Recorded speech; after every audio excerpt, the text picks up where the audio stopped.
ഹരി ഓം. എല്ലാവർക്കും നമസ്കാരം. ഗീതാജ്ഞാന യജ്ഞത്തിലേക്ക് ഏവരെയും സഹർഷം സ്വാഗതം ചെയ്യും. ഒരു ചോദ്യം, സംശയമുള്ളത്, ഒരു വിശദീകരണം ആവശ്യപ്പെട്ടത് ഉപനിഷത്ത് എന്നുള്ള ശബ്ദത്തിൻ്റെ താത്പര്യം എന്താണെന്നുള്ളതാണ്. ഉപനിഷത്ത് എന്ന് പറയുന്നത് ഒരു മഹത്തായ ആശയത്തെ ഗർഭം ധരിച്ചിരിക്കുന്ന ഒരു വാക്കാണ്. അതിന് അനേക അർത്ഥതലങ്ങളുണ്ട്. സാമാന്യമായിട്ട് അത് പരിചയപ്പെടുകയാണെങ്കിൽ ഉപ നീ എന്ന് പറയുന്ന രണ്ട് ഉപസർഗങ്ങളോട് ഷത് ധാതു ചേരുന്നതാണ്. അപ്പോൾ ഉപ എന്നുള്ള ഉപസർഗത്തിന് ഉപ എന്ന് പറഞ്ഞാൽ സമീപേ എന്നതാണ്. നീ എന്ന് പറഞ്ഞു കഴിഞ്ഞാൽ നയിക്കുക എന്നർത്ഥമാണ്.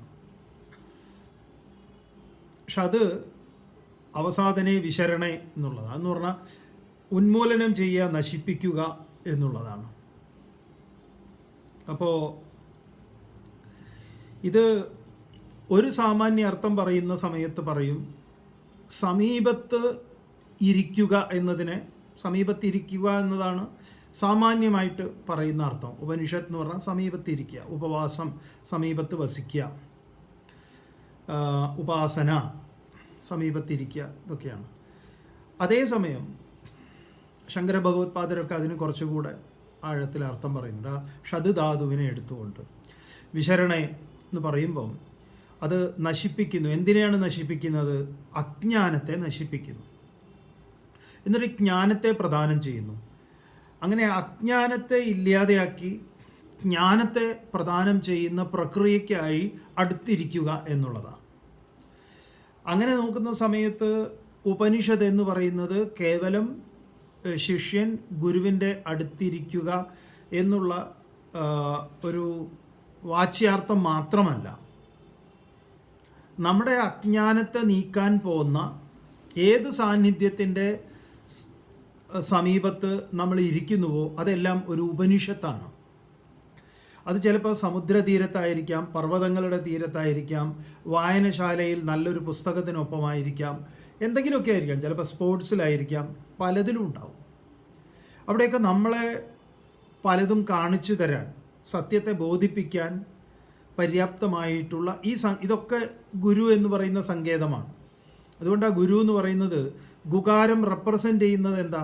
അന്ധകാരത്തെയാണ്. രുകാരമോ അതിനെ ഉന്മൂലനം ചെയ്യലാണ്. ആ രുകാരത്തിൻ്റെ സ്ഥാനത്താണ് ഇവിടെ ഷത് ധാതു, എന്താ പറയുക, അതിൻ്റെ പൂർണ്ണമായ നാശത്തെ, അജ്ഞാനത്തെ നശിപ്പിക്കാൻ നയിക്കുന്നു. ഇവിടേക്ക് ഗുരുവിൻ്റെ അടുത്തേക്ക്. ആ നിലയിലാണ് അത് ഉപനിഷത്ത് എന്ന് പറയുന്നത്.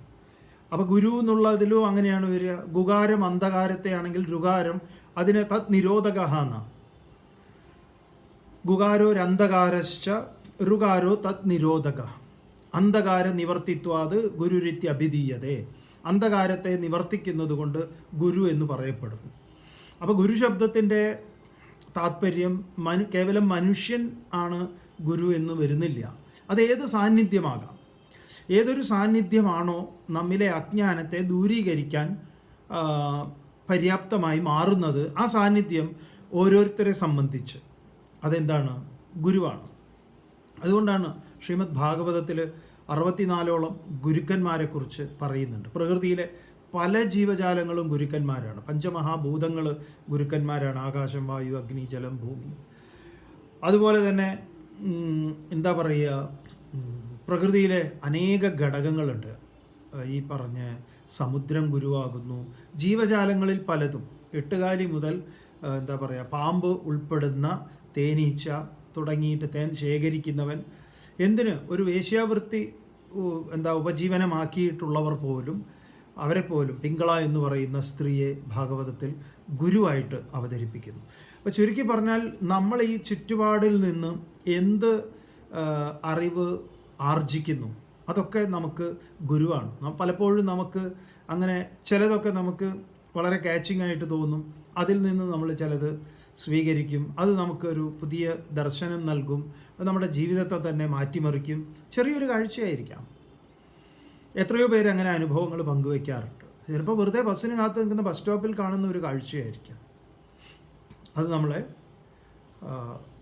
മാറ്റിമറിക്കുന്നു. ഉപനിഷത്ത് എന്ന് പറയുന്നതിൻ്റെ ഈ താല്പര്യം അതാണ്. സമീപത്ത് ഇരിക്കുക, എന്നിട്ടോ നയിക്കുന്നു. എന്തിനായിക്കൊണ്ട്? എന്തിൻ്റെ വിശരണത്തിനായിട്ട്? എന്തിൻ്റെ ഉന്മൂലനാശനത്തിനായിട്ട്? അജ്ഞാനത്തിൻ്റെ, അവിദ്യയുടെ, ഞാനെന്നും എൻ്റേതെന്നുള്ള ബന്ധനങ്ങളുടെ, ഇതിനെയൊക്കെ പൂർണ്ണമായി ഉന്മൂലനം ചെയ്യുന്ന ആ പ്രക്രിയ, അതിനായിട്ടുള്ളൊരു തയ്യാറാകലാണ്. ആ തയ്യാറാക്കുന്ന ആ പ്രവൃത്തി മണ്ഡലത്തെയാണ് ഉപനിഷത്ത് എന്ന് പറയുക. അപ്പോൾ അങ്ങനെ അനേകം. അതേസമയം ഒരു ഗ്രന്ഥത്തെ നമ്മൾ ഉപനിഷത്ത് എന്ന് പറയും. എന്താണ്?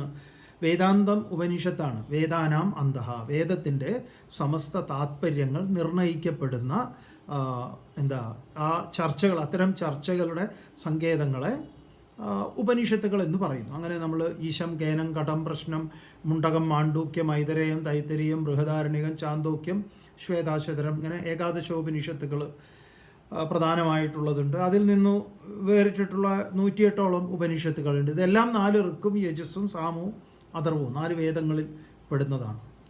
അങ്ങനെ ഉപനിഷത്തിനെ നമുക്ക് ഈ ഒരു ഗ്രന്ഥം എന്ന നിലയിൽ, ഇപ്പോൾ ഈശാവാസ്യ ഉപനിഷത്ത് എന്ന് പറഞ്ഞു കഴിഞ്ഞാൽ ആ ഗ്രന്ഥത്തിൻ്റെ പേരോടുകൂടി ആ ഉപനിഷത്തിനെ അറിയപ്പെടുന്നു. അപ്പോൾ അതൊരു പുസ്തകമായിട്ടായിരിക്കാം ചിലരത് അതിനെ കണക്കാക്കുന്നത്. പുസ്തകം എന്നുള്ള നിലയിൽ നമ്മൾ വേദം എന്ന് പറഞ്ഞാൽ തന്നെ എന്താണ്? വേദം വിദിധാതുവിന് ജ്ഞാനേ എന്നാണ്, അറിവ് എന്നാണ്. അതൊരു ഗ്രന്ഥം എന്നുള്ളതിനപ്പുറത്ത് അറിവിനെ പ്രതിനിധാനം ചെയ്യുന്നു എന്നുള്ളതാണ്. ഉപനിഷത്ത് എന്ന് പറയുന്നത് ഇതാണ് അതിൻ്റെ താത്പര്യം. നമ്മൾ 11-ാം അധ്യായത്തിൽ വിശ്വരൂപ ദർശന യോഗം എന്നതിൽ അർജുനൻ ഭഗവാനോട് ആവശ്യപ്പെടുന്നു, പിതാവ് പുത്രനോട് ക്ഷമിക്കുന്നത് എപ്രകാരമോ സുഹൃത്ത് എങ്ങനെയാണ് മറ്റൊരു സുഹൃത്തിൻ്റെ അപരാധം ക്ഷമിക്കുന്നത്, ഭർത്താവ് ഭാര്യയുടെ അപരാധം ക്ഷമിക്കുന്നത്, ഇവിടെ എന്താ പറയുക, പ്രിയായാഹ പ്രിയഹ എന്നുള്ളതിന് കാമുകിയുടേത് എന്നും അതുപോലെ തന്നെ ഭാര്യയുടേത് എന്നും, ഭാര്യയുടെ അപരാധം ഭർത്താവ് ക്ഷമിക്കുന്നതും കാമുകിയുടെ അപരാധം കാമുകൻ ക്ഷമിക്കുന്നതും, ഇതൊക്കെ എപ്രകാരം, അതുപോലെ മമ അപരാധം സോടും ത്വം അർഹസി, എൻ്റെ അപരാധത്തെ ക്ഷമിക്കാനും അങ്ങ് പ്രാപ്തനാണ്. ഇതുവരെയാണ് നമ്മൾ ചർച്ച ചെയ്തിട്ടുള്ളത്.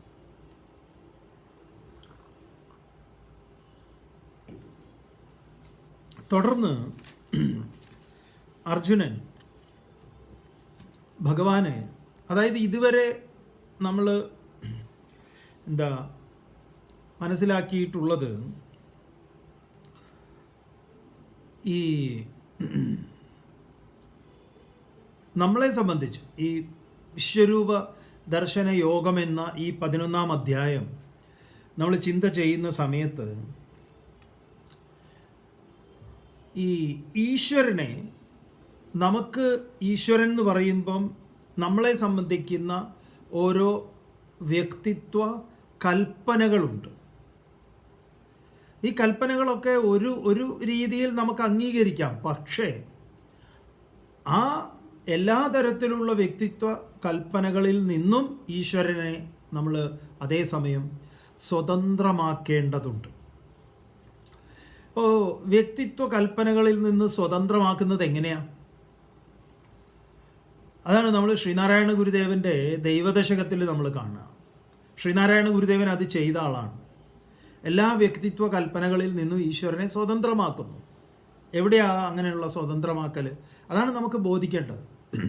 ഗുരുദേവൻ അവിടെ പറയുന്നു, നീയല്ലോ സൃഷ്ടിയും സ്രഷ്ടാവായതും സൃഷ്ടിജാലവും, നീയല്ലോ ദൈവമേ സൃഷ്ടിക്കുള്ള സാമഗ്രിയായതും, നീ സത്യം ജ്ഞാനമാനന്ദം, നീ തന്നെ വർത്തമാനവും ഭൂതവും ഭാവിയും വേറല്ല, ഓതും മൊഴിയുമോർക്കിൽ നീ, അകവും പുറവും തിങ്ങും മഹിമാവാർന്ന നിൻ പദം, പുകഴ്ത്തുന്നു ഞങ്ങളങ്ങ് ഭഗവാനെ ജയിക്കുക. ജയിക്കുക മഹാദേവ ദീനാവനപരായണ ജയിക്കുക ചിദാനന്ദ ദയാസിന്ധോ ജയിക്കുക. ആഴമേറും നിന്മഹസാം ആഴിയിൽ ഞങ്ങളാകവേ ആഴണം വാഴണം നിത്യം വാഴണം വാഴണം സുഖം. ഈശ്വരനെ എല്ലാ വ്യക്തിത്വ കൽപ്പനകളിൽ നിന്നും എന്താണ് മാറ്റി നിർത്തുകയാണ്, സ്വതന്ത്രമാക്കുകയാണ്. ശരിക്കും പറഞ്ഞാൽ മനുഷ്യനെ സ്വതന്ത്രമാക്കുന്നതൊപ്പം ശ്രീനാരായണ ഗുരുദേവൻ്റെ കാലത്ത് ഗുരുദേവൻ ഈശ്വരനെയും സ്വതന്ത്രമാക്കി, ഈശ്വരന് സ്വാതന്ത്ര്യം നൽകി. അതുവരെ ഈശ്വരൻ അടച്ചിട്ട ഗർഭഗൃഹത്തിനകത്ത് കാരാഗൃഹത്തിനകത്ത് എന്ന വണ്ണം ശിലയിലും ഇതിലൊക്കെയായി ഇരുന്ന് രൂഢമൂലമായി വിശ്വസിക്കുന്ന ഒരു സമൂഹം. എല്ലാവരും അങ്ങനെയാണെന്നല്ല, എന്നാലും ഈശ്വരനെ സ്വതന്ത്രമാക്കും. നീയല്ലോ സൃഷ്ടിയും സ്രഷ്ടാവായതും സൃഷ്ടിജാലവും, നീയല്ലോ ദൈവമേ സൃഷ്ടിക്കുള്ള സാമഗ്രിയായതും, ഭൂതവും ഭാവിയും വേറല്ല, എല്ലായിടത്തുനിന്നും സ്വതന്ത്രമാക്കി എല്ലാമായിരിക്കുന്ന ഈശ്വരൻ. അതാണ് എല്ലാ സവിശേഷ രൂപങ്ങളിൽ നിന്നും ഓരോരോ സവിശേഷ രൂപങ്ങളെ ചൂണ്ടിക്കാണിച്ച് ആ സവിശേഷ രൂപങ്ങളിൽ നിന്നെല്ലാം തന്നെ ഈശ്വരനെ സ്വതന്ത്രമാക്കുക. അങ്ങനെ സ്വതന്ത്രമാക്കിയാൽ മാത്രമേ എല്ലാ രൂപങ്ങളും, ഈ സവിശേഷ രൂപങ്ങളിൽ നിന്ന് സ്വതന്ത്രമാക്കിയാൽ മാത്രമേ എല്ലാ രൂപങ്ങളും അദ്ദേഹത്തിൻ്റേതാകുന്നുള്ളൂ. അതാണ് നമ്മളിൽ പലപ്പോഴും പലർക്കും ദിവ്യമായത് സവിശേഷമായത് എന്നൊക്കെ പറഞ്ഞ് ചിലതിനോട് മാത്രം പ്രേമം ഉണ്ടാകുന്നു. ഇപ്പോൾ പശുവിനോട് മാത്രം, ബാക്കിയുള്ള കഴുതയോടോ എരുമയോടോ പോത്തിനോടോ ഒന്നും ഇവർക്ക് പ്രേമമില്ല. പശുവിൽ മാത്രം ഈശ്വരൻ. അതെന്തോ കുഴപ്പമാണ്. അത് പന്നിയോടും വേണം, എല്ലാറ്റിനോടും വേണം, എല്ലാം അതാണ്. അപ്പോൾ ഏതെങ്കിലും സവിശേഷമായതിലല്ല, അതിൽ നിന്നൊക്കെ സ്വതന്ത്രമാക്കേണ്ടതുണ്ട് എന്ന് പറയും. അപ്പോഴാണ് ഇത് എല്ലാ രൂപങ്ങളും അതാവുക, അത് ഞാനാവുക. അതുകൊണ്ട് അർജുനൻ ഇവിടെ ഞാൻ അങ്ങ് ഇങ്ങനെ എന്താ പറയുക പൊറുക്കണം എന്നൊക്കെ പറഞ്ഞ് തുടർന്ന് ഈ 44-ാമത്തെ ശ്ലോകം വരെ നമ്മൾ ചർച്ച ചെയ്തത്. തുടർന്ന് അർജുനൻ പറയുന്നു എന്താണ്? അദൃഷ്ടപൂർവം ഹൃഷിതോസ്മി ദൃഷ്ട്വാ ഭയേന ച പ്രവ്യഥിതം മനോ മേ തദേവ മേ ദർശയ ദേവരൂപം പ്രസീദ ദേവേശ ജഗന്നിവാസ. ഹേ ദേവേശ, ഈ ദേവന്മാർക്ക് മുഴുവൻ ഈശനായിട്ടുള്ള, ദേവന്മാർക്ക് നായകനായിട്ടുള്ളവനെ അദൃഷ്ടപൂർവം ദൃഷ്ടുവ, അദൃഷ്ടപൂർവം മുൻപ് ദർശിക്കാതിരുന്ന ആ രൂപത്തെ ദൃഷ്ടുവ, ഞാൻ കണ്ടിട്ട് എന്താണ്? ഹൃഷിതഃ അഹമസ്മി, ഞാൻ അങ്ങേയറ്റം സന്തോഷവാനായിരിക്കുന്നു. ഏത് കണ്ടാൽ ഇനിയൊന്ന് കാണണമെന്നില്ലയോ അത് ഞാൻ കണ്ടു. അതുകൊണ്ട് ഹൃഷിതഃ അസ്മി, ഞാൻ അങ്ങേയറ്റം സന്തോഷവാനാണ്. മേ മനഃ ഭയേന പ്രവ്യതിഥം, എൻ്റെ മനസ്സ് പേടികൊണ്ടുതാ വ്യാകുലപ്പെട്ടു പോയി. വല്ലാത്തൊരു അവസ്ഥയിലാണ്.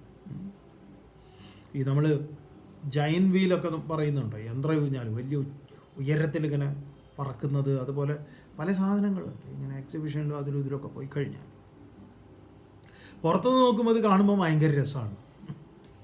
ഈ കുട്ടികളൊക്കെ ഉണ്ട്, എനിക്ക് അതിൽ കയറണം എന്നൊക്കെ പറഞ്ഞ് വാശി പിടിക്കുകയെ, കയറി കഴിഞ്ഞാലോ ഭയങ്കര ബഹളമാണ്, എനിക്കതിന് എത്രയും പെട്ടെന്ന് ഇറങ്ങണം എന്നുള്ളതാണ്. കാണണം എന്ന് പറഞ്ഞു അർജുനൻ. കണ്ടു കഴിഞ്ഞപ്പോഴോ അർജുനൻ ഇതാ പരിഭ്രമമാണ്. അത് അർജുനൻ പറയാം, മതി മതി എനിക്ക് ഇറങ്ങണം ഇറങ്ങണം എന്ന് പറയും. ഈ യന്ത്രവിഞ്ഞാൽ ഇങ്ങനെ കടന്ന് കറങ്ങുമ്പോഴേ അതിൻ്റെ ഒരു പീക്ക് പോയിന്റിലെത്തുമ്പം ഭയങ്കര ബഹളം ഉണ്ടാക്കും, നിർത്തണം നിർത്തണം എന്ന് പറയും. എന്ന പോലെ പറയാ, മേ മനഃ, എൻ്റെ മനസ്സ് ഭയേന പ്രവ്യതിഥം, എൻ്റെ മനസ്സ് ഭയം കൊണ്ട് വ്യാകുലപ്പെട്ടു എന്ന് പറയും.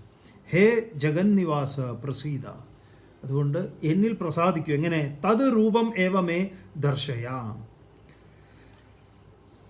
അങ്ങയുടെ ആ മുമ്പത്തെ പഴയ രൂപം അതെനിക്ക് കാണണം. അതേതാണ് ആ പഴയ രൂപം? ഞാൻ ആഗ്രഹിക്കുന്നു കാണാൻ.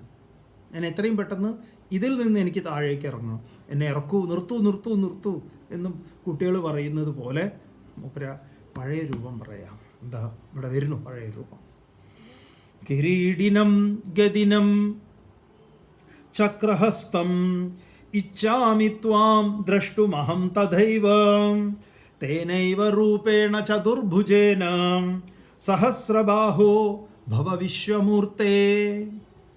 ഒരു ഗംഭീര ശ്ലോകമാണിത്. അർജുനൻ വിളിക്കുന്നത് സഹസ്രബാഹോ, 1000 കൈകളുള്ളവനെ എന്നാണ്. അല്ലയോ 1000 കൈകളുള്ള എണ്ണിയാലൊടുങ്ങാത്ത കൈകൾ, അതാണ് സഹസ്രബാഹു. എണ്ണിയാലൊടുങ്ങാത്ത കൈകളുള്ള അല്ലയോ ഭഗവാനെ. എന്താണ്? കിരീടിനം ഗദിനം ചക്രഹസ്തം ഇച്ഛാമിത്വാം ദ്രഷ്ടുമഹം തഥൈവ. ആ 1000 അനന്തമായ, 1000 എന്ന് പറഞ്ഞാൽ 1000-ൽ കൂടുതലാണ്. ആ സഹസ്രബാഹുവായിട്ടുള്ള അല്ലയോ ഭഗവാനെ, എന്താ വേണ്ടത്? എനിക്ക് 4 കൈകൾ ഇപ്പോൾ കണ്ടാൽ മതി. 4 കൈകളിൽ ഭഗവാന്റെ 2 കൈയാണ് ബാഹ്യമായത്, 2 കൈ ആന്തരികമാണ്. നമ്മളൊക്കെ ഈ ചതുർബാഹുക്കളാണ്. ഈ 1000 കൈകളിൽ നിന്ന് അർജുനൻ ഒറ്റയടിക്ക് 2 കൈകളിലേക്ക്, ആ 2 കൈകളിലേക്കാണ് ഇപ്പം അർജുനൻ, 4 കൈകളിലേക്കാണ് അർജുനൻ ഇപ്പോൾ ഭഗവാനെ ക്ഷണിക്കുന്നത്. എനിക്കിത് താങ്ങാവുന്നതിൻ്റെ അപ്പുറത്താണ് പറയുന്നു. കിരീടിനം ഗദിനം ചക്രഹസ്തം. കിരീടിയായി ഗദിനം ഗദ പിടിച്ച്, ചക്രഹസ്തം ചക്രപാണിയായിട്ട്, ത്വം ദ്രഷ്ടും അഹം ഇച്ഛാമി, ഞാൻ അങ്ങയെ കാണാൻ ആഗ്രഹിക്കുന്നു. എനിക്ക് അങ്ങനെയാണ് അങ്ങയെ കാണാൻ ആഗ്രഹം. ഒരു സൗമ്യമായ ഭാവം. ഇതെനിക്ക് വയ്യ എന്ന് പറയാം. ഹേ സഹസ്രബാഹോ, 1000 കൈകളുള്ളവനെ, വിശ്വമൂർത്തേ, ഈ വിശ്വത്തിന് മുഴുവൻ മൂർത്തിയായിട്ടുള്ളവനെ, ചതുർഭുജേന തേന രൂപേണ ഏവ ഭവ, അങ്ങ് ആ 4 കൈകളുള്ള രൂപത്തെ പ്രാപിക്കും, ഞാൻ അത് കാണട്ടെ എന്ന് പറയും. ഇങ്ങനെ രണ്ടും കാണുക വളരെ വളരെ വളരെ പ്രധാനപ്പെട്ടതാണ്. ഇങ്ങനെ നമുക്ക് രണ്ടും കാണാൻ സാധിക്കുക. അനന്തമായ കൈകളോടും തലകളോടും കണ്ണുകളോടും എല്ലാ വൈവിധ്യങ്ങളോടും കൂടിയ ഒരു പുരുഷന്, ഒരു വിരാട് പുരുഷനെ, ഒന്നിലേക്ക് അതിനെ ഏകോപിപ്പിക്കുക. അതാണ് ഈ നാനാത്വത്തിൽ ഏകത്വം എന്ന് പറയുന്നത്. എന്നിട്ടോ അതിൽ നിന്ന് തിരിച്ചും വരിക. ഇങ്ങനെ ഓതപ്രോതം, ഇടത്തോട്ടും വലത്തോട്ടും, മുകളിലേക്കും താഴേക്കും. ഇതാണിപ്പോൾ അർജുനൻ ഭഗവാനോട് ആവശ്യപ്പെട്ടത്. അതിന് ഭഗവാൻ ഉത്തരം കൊടുക്കുന്നു. എന്താണ്? ശ്രീ ഭഗവാനുവാച മയാ പ്രസന്നേന തവാർജുനേതം രൂപം പരം ദർശിതമാത്മയോഗാത് തേജോമയം വിശ്വമനന്തമാദ്യം യന്മേ ത്വദന്യേന ന ദൃഷ്ടപൂർവം. അർജുന, നീ ഒരു ഭാഗ്യവാനാണ്. അതാണ് ഭഗവാൻ പറയുന്നത്. ഹേ അർജുന, മേ തേജോമയം അനന്തം ആദ്യം വിശ്വം ഇതം പരം രൂപം. എങ്ങനെയുള്ള? എൻ്റെ തേജോമയം, പ്രകാശമയമായിരിക്കുന്ന അനന്തം, അന്തമില്ലാത്തതായിട്ടുള്ള ഈ ആദ്യം വിശ്വം, ആദി. എവിടെയാണ് ഇതിൻ്റെ ആദ്യം? മധ്യാന്തം, തുടക്കവും മധ്യവും ഒടുക്കവും ഇതൊന്നും നിശ്ചയമില്ലാത്തതായിട്ടുള്ള ഈ രൂപത്തെ, വിശ്വം ഇതം പരം രൂപം, ഈ ഉത്കൃഷ്ടമായിട്ടുള്ള ഒരു രൂപത്തെ, ത്വത് അന്യേന, നീയല്ലാതെ മറ്റൊരുവനാൽ ന ദൃഷ്ടപൂർവം, മുമ്പ് കാണപ്പെട്ടിട്ടില്ല. കാരണം നീ ആവശ്യപ്പെട്ടപ്പം ഞാൻ ഇതിനെ നിനക്ക് വിസ്തരിച്ച് തന്നെ കാണിച്ചു. എൻ്റെ അമ്മയൊക്കെ ഒന്ന് പറ്റിക്കാൻ വേണ്ടിയിട്ട് ഒന്ന് കാണിച്ചതാണ്. അപ്പോഴേക്കും അവർ മയങ്ങിപ്പോയി. ഇനി ദുര്യോധനൻ്റെ കാര്യത്തിലാണെങ്കിലോ, ദുര്യോധന ഇതൊന്നും കണ്ടിട്ട് മനസ്സിലായിട്ടില്ല എന്താണ്, എന്തോ തട്ടിപ്പാണ് വെട്ടിപ്പാണെന്നാണ് ദുര്യോധനൻ്റെ അഭിപ്രായം.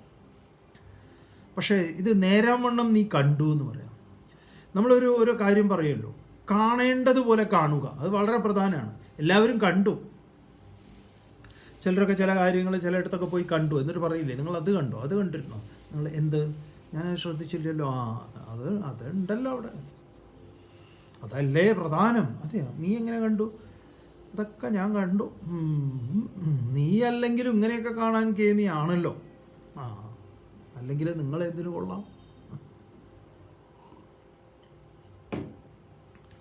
അപ്പം കാണേണ്ടതിനെ കാണേണ്ട രീതിയിൽ കണ്ടവൻ നീയാണ്. അതാണ് ഈ ധൃതരാഷ്ട്രത്വം എന്ന് പറയുന്നത്. കാണേണ്ടതിനെ കാണേണ്ട രീതിയിൽ കാണായികയാണ്. ഇവിടെ നീ അത് കണ്ടു, നീ കേമനാണ്. അർജുനെ ഒന്ന് ഭഗവാൻ ഒന്ന് പുകഴ്ത്തി കൊടുത്തു.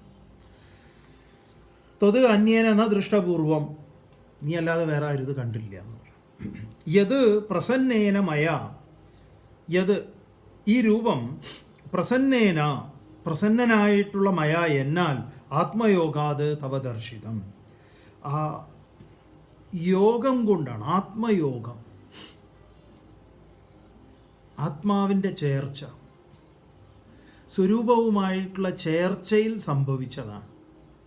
അതുകൊണ്ട് മാത്രമാണ് നിനക്കിത് കാണാൻ സാധിച്ചത്.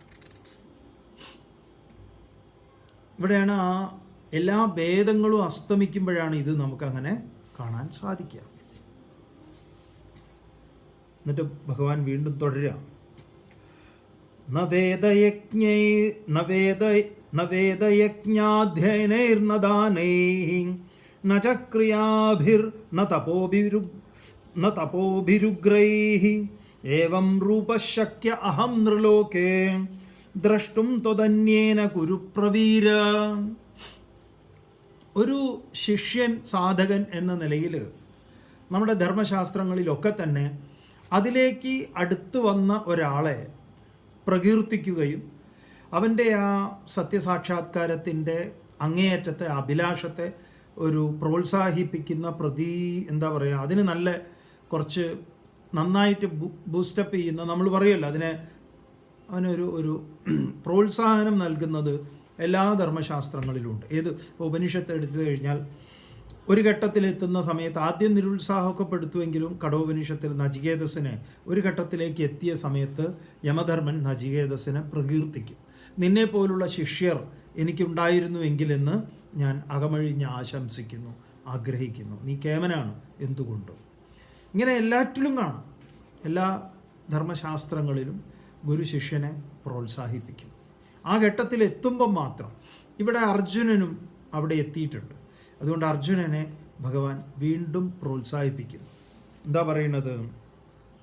ഹേ കുരുപ്രവീര, എടോ കുരുവീര, കൗരവന്മാരിൽ വീരനായിട്ടുള്ള അല്ലയോ അർജുന, വേദയജ്ഞാധ്യയനൈഹി, കേവലം വേദങ്ങളെ അധ്യയനം ചെയ്തതുകൊണ്ടോ പഠിച്ചതുകൊണ്ടോ, ദാനൈഹി, ദാനം കൊണ്ടോ, ക്രിയാഭിഹി, കർമാനുഷ്ഠാനങ്ങളെ കൊണ്ടോ, ഉഗ്രൈഹി തപോഭിഹി, ഉഗ്രങ്ങളായിട്ടുള്ള തപസ്സുകൊണ്ടോ, നിർലോകേ, ഈ മനുഷ്യലോകത്ത്, ത്വദന്യേന, നീയല്ലാതെ മറ്റൊരുവനാൽ, ഏവം രൂപഃ, ഇപ്രകാരമുള്ള രൂപം, അഹം ച, ഞാനും, ദ്രഷ്ടും ന ശക്യഃ, കാണപ്പെടാൻ കഴിയുന്നതല്ല.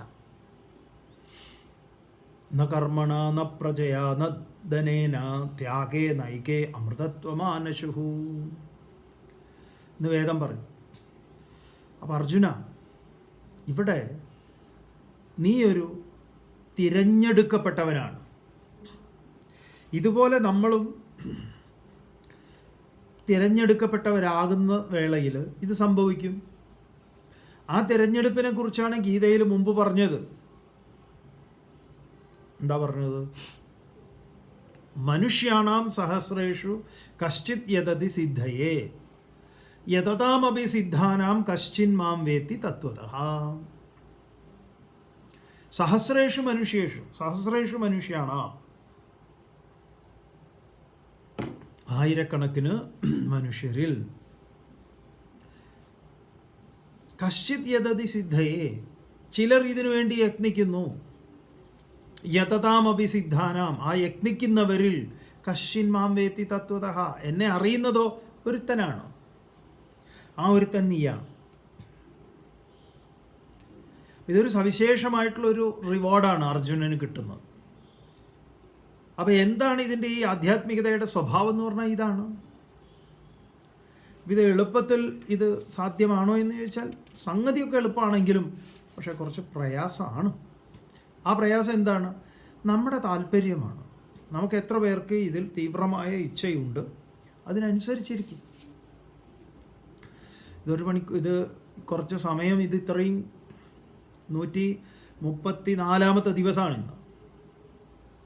കഴിഞ്ഞ 133 മുടങ്ങാതെ കേൾക്കാൻ പറ്റിയോ എന്ന് ചോദിച്ചാൽ അങ്ങനെയൊക്കെ ചോദിച്ചാൽ ഏതൊക്കെയോ മുടങ്ങിയുണ്ട്.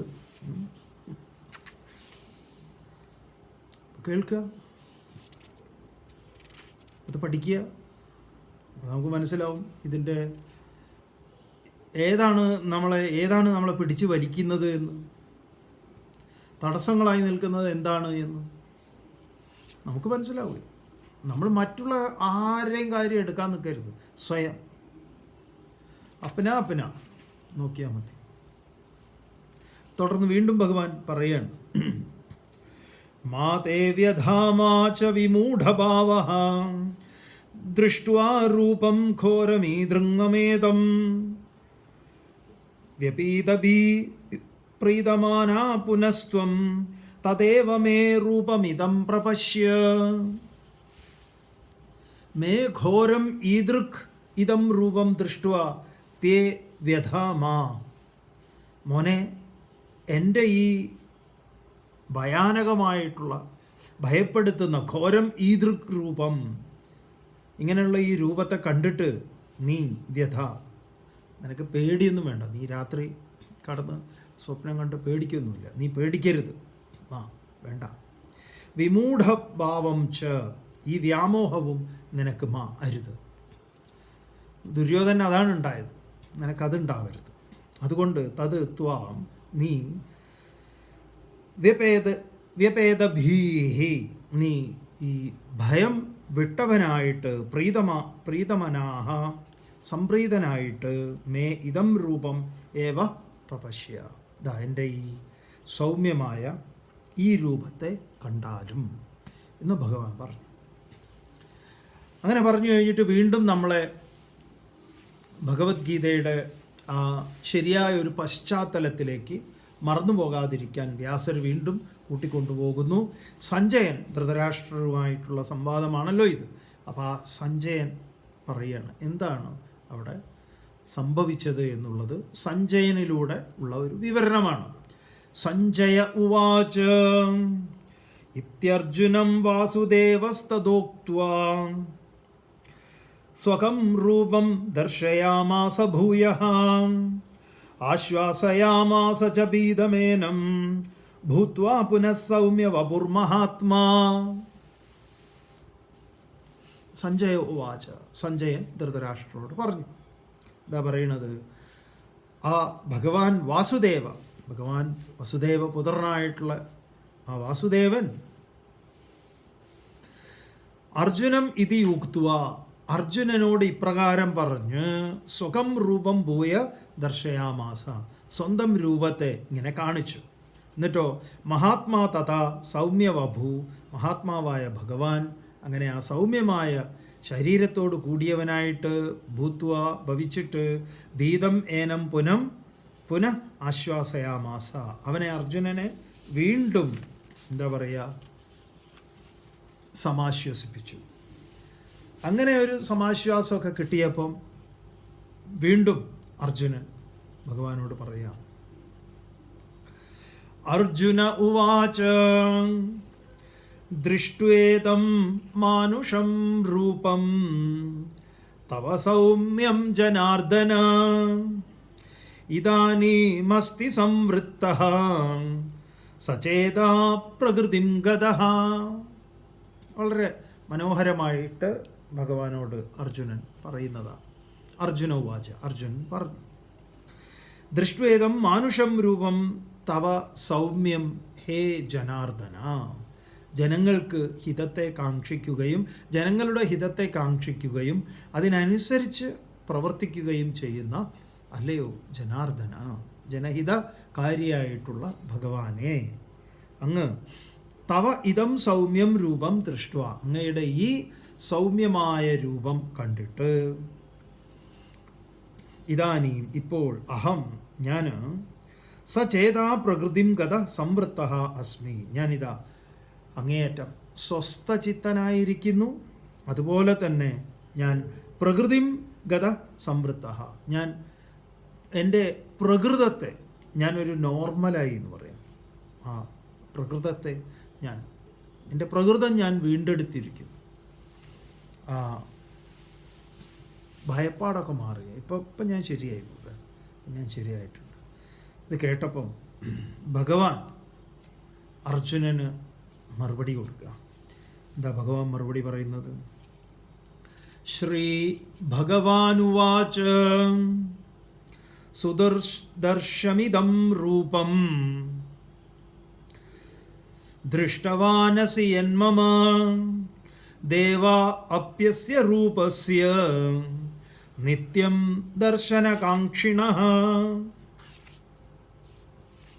വീണ്ടും നാഹം വേദൈർന തപസാ ന ദാനേന ന ചേജ്യയാ ശക്യ ഏവം വിദോ ദ്രഷ്ടും ദൃഷ്ടവാനസി മാം യഥാ.